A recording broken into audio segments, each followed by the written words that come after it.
ఎన్ని డబ్బులు ఇస్తే, ఎన్ని కోట్ల రూపాయలు ఇస్తే దేవుని ప్రత్యక్షత చూడగలం? మనం ఎంత డబ్బు పెట్టి రక్షణ కొనగలం? మన దగ్గర ఆ యొక్క శక్తి ఉందా? ఈ లోకంలో ఉన్న డబ్బంతా పెట్టినా, ధనమంతా పెట్టినా మనం రక్షణ కొనుక్కోలేము.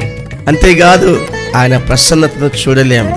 మనము ఆయన ప్రసన్నత చూసినప్పుడు ఈ లోకంలో ఉండే ఆశీర్వాదాలు అనుకుంటాం, చూసారా?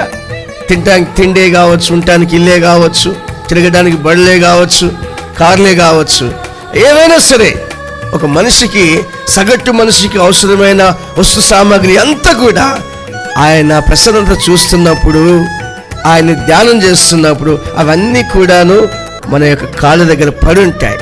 అలా దేవుడు ఆశీర్వదిస్తాడు. మనం వెళ్ళు చోటెల్లా కూడా ఆశీర్వాదకరంగా ఉంటాం.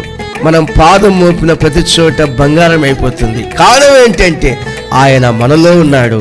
మనలో ఉన్నవాడు సర్వ సమృద్ధి కలిగిన వాడు, సంపదల గని. గనుక మనము అతన్ని సంపాదించుకోవాలి, అతన్ని ప్రసన్నం చేయాలి.